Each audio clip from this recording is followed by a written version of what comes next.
The day I realized my neighbor had demolished my fence without even speaking to me first, I learned something that took me 46 years to fully understand. Some people don't start fights because they're angry. They start them because they honestly believe the rules don't apply to them. I came home from work that afternoon expecting absolutely nothing unusual.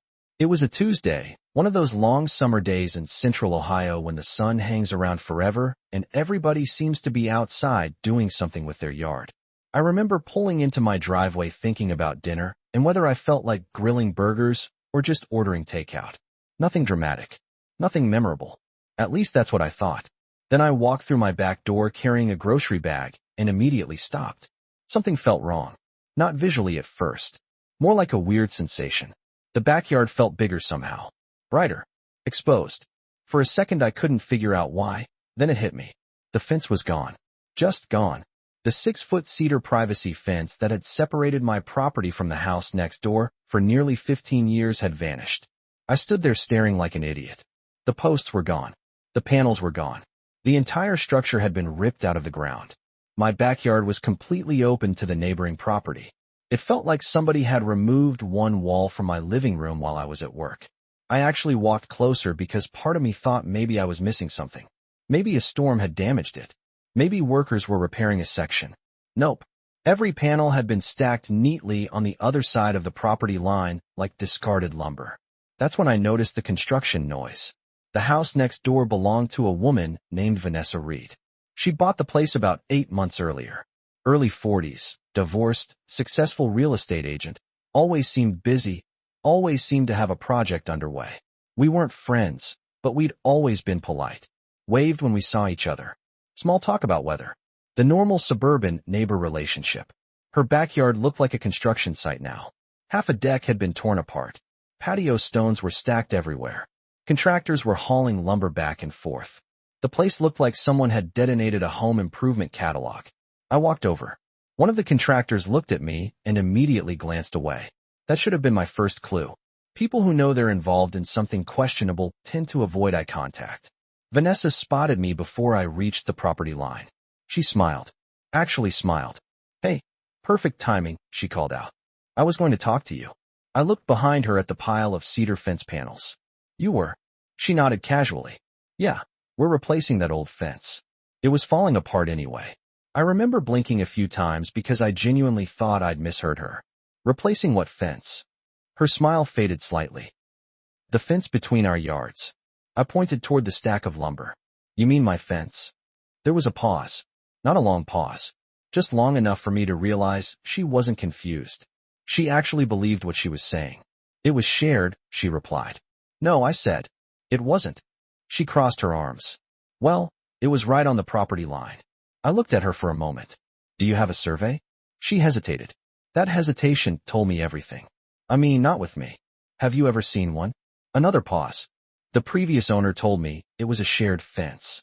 There it was. The foundation of every bad decision. Somebody told somebody something. Nobody verified it.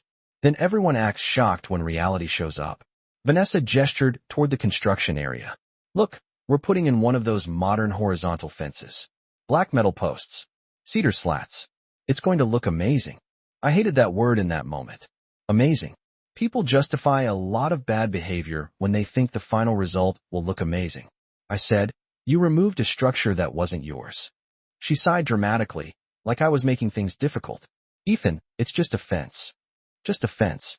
Funny how property only becomes just something when it belongs to somebody else. I didn't argue further. There wasn't any point. By then I could feel my frustration turning into something colder and more focused. I walked back inside, went straight to my home office, and started digging through the file cabinet where I kept all my closing documents. About 20 minutes later, I found the survey from when I bought the house. Then I sat there staring at it while a slow smile spread across my face. Because Vanessa had made a very expensive mistake. The fence wasn't on the property line. It wasn't even close. It sat 5 inches inside my property boundary. 5 inches doesn't sound like much until lawyers, surveyors, insurance companies, and city inspectors get involved. Then 5 inches becomes the most important measurement in the world.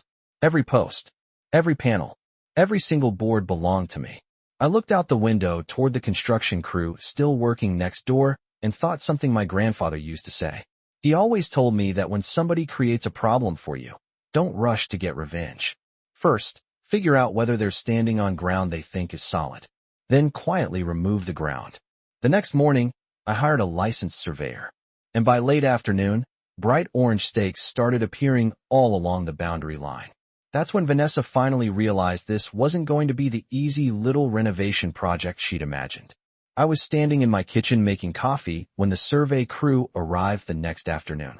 They spent several hours measuring, checking coordinates, comparing records, and doing all the things surveyors do that look incredibly boring until you desperately need them to prove somebody else is wrong. By around 3 o'clock, bright orange stakes stretched across the entire boundary between our properties, and the results were exactly what I already knew they would be. Every single hole where the original fence posts had been installed sat inside my property line. Not on it, not straddling it. Inside it. 5 inches. The same 5 inches shown on the survey from 15 years earlier. I was standing near the fence line when Vanessa walked outside carrying an iced coffee. The moment she saw the markers, her expression changed. She stopped walking, looked at the stakes, looked at me, then looked back at the stakes again. That can't be right, she said. I shrugged. Licensed surveyor says it is. She walked closer. There has to be some mistake. Maybe, I replied.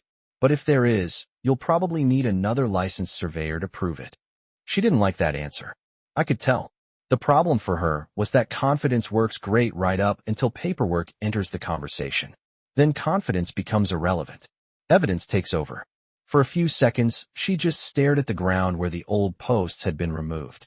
Then she said something that honestly impressed me with its audacity. Well, it needed replacing anyway. I actually laughed. Not because it was funny, because I couldn't believe she thought that argument helped her. Imagine stealing someone's car and then defending yourself by saying the tires were getting worn out. That's basically where we were. I looked toward my patio. For 15 years, that fence had given me privacy. Family cookouts, birthday parties, quiet evenings sitting outside with a book. Now my entire backyard was exposed to a construction zone because somebody decided my property was part of her remodeling project. You removed private property without permission, I said. Vanessa sighed heavily. So what do you want me to do? The interesting thing about conflict is that people usually expect an emotional reaction. They prepare themselves for yelling, threats, angry confrontations. What they rarely prepare for is calm. Calm makes people nervous because they can't predict where it's leading. For now, I said, stop construction along this side until we figure everything out. She laughed immediately. You can't tell me how to run my renovation. Maybe not, I replied. We'll see. Then I went back inside. That evening I called the city's building department. Now, here's something most homeowners don't realize. City employees spend their entire careers dealing with people who create problems by making assumptions. So whenever you call and ask a specific question, they pay attention. I didn't accuse Vanessa of anything. I didn't demand punishment. I simply explained the situation and asked whether an active construction project involving deck expansion required confirmation of setback compliance if a neighboring boundary structure had been removed and a property dispute existed. The woman on the phone became very interested very quickly. She asked several questions, took notes. Then she said something that caught my attention. An inspector may need to verify the site conditions. I thanked her and hung up. Meanwhile, life next door continued as normal. At least for another 48 hours. Contractors kept working. Trucks came and went. Lumber arrived. Concrete was poured. Vanessa walked around like everything was under control. Every time I saw her, she seemed convinced the situation would somehow disappear if she ignored it long enough. Then Thursday morning arrived. Around 9:30, a white city vehicle pulled up in front of her house. I happened to be working from home that day. Pure coincidence. Or maybe not. Let's just say I suddenly found myself very interested in watering my lawn. The inspector spent nearly 2 hours examining the site. He measured distances, reviewed permits, compared survey information, asked questions, took photographs. At one point I saw him standing exactly where the old fence line had been, studying the relationship between the deck framing and the newly verified property boundary. By noon, the atmosphere next door had changed completely. The contractors weren't smiling anymore. The project manager looked stressed. Vanessa looked furious. Around 1 o'clock, work stopped. Completely. Nail guns went silent. Equipment shut down. Workers began packing up tools. One truck left. Then another. Then another. It was almost surreal watching an entire construction project grind to a halt. Later that afternoon, I learned exactly what had happened. Because once paperwork gets involved, everything becomes very official. The city issued a temporary stop work order. Not because of the fence itself, but because the verified property line created questions about setback compliance and site measurements associated with the renovation. Before construction could continue, everything needed to be reviewed and confirmed. In other words, removing my fence had triggered a chain reaction nobody anticipated. My grandfather would have appreciated the irony. Around 7 that evening, there was a knock at my front door. I opened it and found Vanessa standing there. She looked very different from the woman who had casually informed me she was replacing my fence 3 days earlier. The confidence was gone. The certainty was gone. Even the irritation seemed exhausted. "You did this," she said. I leaned against the doorframe. "No." She frowned. "Come on, Ethan." I documented it. That answer made her even angrier because she knew it was true. She ran a hand through her hair. "This delay is costing me thousands of dollars." I nodded. "I believe it. The contractors are charging rescheduling fees." "I'm sure they are. Materials are sitting and used." "That's unfortunate." Her eyes narrowed. "You're enjoying this." The truth? A little. Not because she was losing money. Not because her project was delayed. But because for the first time since this started, reality had finally entered the room. Actions were connected to consequences again. "I'm not enjoying it," I said. "I'm just not surprised by it." She looked away for a moment toward the survey stakes still marking the boundary line. Then she asked the question I knew would eventually come. "What do you want?" Finally. Not excuses. Not arguments. Not blame. A solution. I invited her to sit on the front porch. We spent the next few minutes in silence while traffic moved through the neighborhood. Kids rode bicycles down the street. Somebody was mowing a lawn 3 houses away. Ordinary suburban life, continuing around an entirely preventable dispute. "When you bought the house," I asked, "did you ever verify that the fence belonged to both properties?" She hesitated. "No." "Did you ever ask me before removing it?" "No." "Did any contractor ask for proof of ownership?" She shook her head. "No." I nodded. Then here we are. For the first time, she didn't argue. Instead, she stared out at the street and quietly said, "I honestly thought it wasn't a big deal." And that was probably the most truthful thing she'd said since this started. Because that's how most conflicts begin. Not with evil intentions. Not with elaborate schemes. Just assumptions. Assumptions mixed with confidence and convenience. Unfortunately, assumptions become expensive when property rights get involved. I looked at her and finally laid out my terms. Not emotional demands. Not revenge. Not punishment. Just conditions. Conditions that would solve the problem she created. As I started explaining exactly what I expected to happen next, I could see the realization spreading across her face that ending this situation was going to cost considerably more than asking permission would have cost in the first place. I told Vanessa exactly what I wanted. The original fence had to be rebuilt on my property, using new cedar panels that matched the height and style of what had been removed. The posts needed to be upgraded and set in concrete. She would cover the entire cost. And moving forward, any boundary structure affecting our properties would require written agreement from both sides before a single nail was touched. I expected an argument. I expected another round of excuses. Instead, she just sat there quietly. The fight had finally reached the stage where numbers were replacing opinions. Every extra day the project remained frozen was costing her money. Every contractor delay was costing her money. Every material sitting idle was costing her money. Suddenly, my proposal wasn't the expensive option anymore. It was the cheap one. "That's a lot," she finally said. I nodded. "So was removing somebody else's fence." She let out a long breath and stared across the street. "I really thought I was improving things." "For who?" I asked. That question hung in the air longer than either of us expected. Because if we're being honest, that's the question underneath most neighborhood disputes. People convince themselves they're making things better, but they rarely stop to ask whether the people around them agree. A few days later, she accepted the terms. No dramatic apology. No emotional speech. Just acceptance. In a strange way, I respected that more than a forced apology. At least she stopped fighting reality. 2 weeks later, A fencing company arrived early on a Monday morning. I watched from my kitchen window as they carefully measured the survey line. Every post location was marked. Every measurement was checked twice. Nobody was making assumptions anymore. The irony wasn't lost on me. The original fence had probably been installed in less than a day 15 years ago. This replacement felt like a military operation. By Wednesday afternoon, the new fence stood exactly where it belonged. Fresh cedar. Solid construction. Stronger than the original. The upgraded concrete footings alone would probably outlive both of us. Standing in my backyard that evening, I ran my hand across one of the new boards and felt something I hadn't expected. Relief.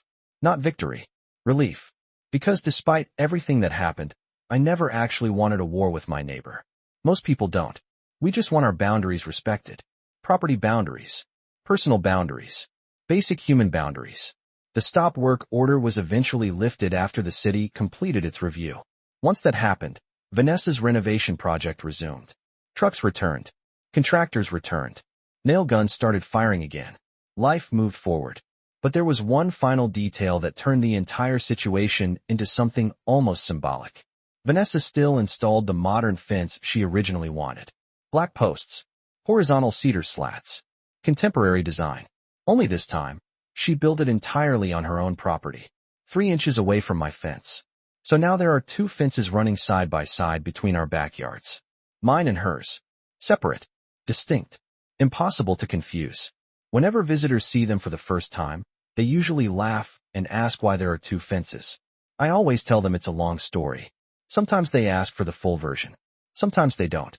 The funny thing is, from a distance, the setup looks ridiculous. But up close, it represents something pretty simple. Clarity. Nobody has to guess where the line is anymore. Nobody has to assume. Nobody gets to decide that somebody else's property belongs to them. Vanessa's deck project eventually finished about a month later than originally planned.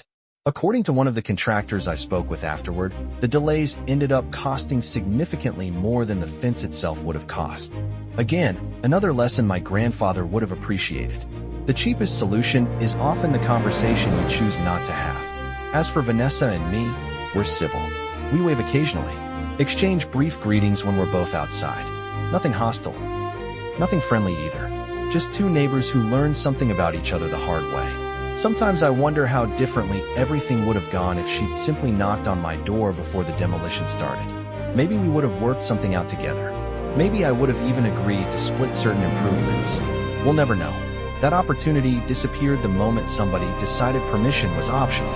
And honestly, that's the part of the story people argue about whenever I tell it. Some say I was justified. Others say I should have let it go because it was only a fence. Maybe they're right. Maybe they're not. But here's my perspective. The issue was never the wood. It was never the posts. It was never even the money. The issue was respect. Once people convince themselves they can make decisions about your property without involving you, where does that stop? Today it's a fence. Tomorrow it's something bigger. Boundaries only matter if they're enforced. Otherwise they're just suggestions. So that's my story about how a missing fence ended up delaying an entire renovation project and creating the most expensive 5-inch mistake I've ever witnessed. Now I'm genuinely curious what you think. If your neighbor removed something from your property without asking, would you have handled it differently? Was I protecting my rights, or was I being too stubborn once the city got involved? Let me know down in the comments because I can already hear both sides of this argument, and honestly, I think that's what makes stories like this interesting. If you enjoyed this one, don't forget to like the video, subscribe to the channel, and share it with someone who appreciates a good neighbor dispute story. And remember, sometimes the smallest line on a survey map can end up becoming the biggest line someone should never cross.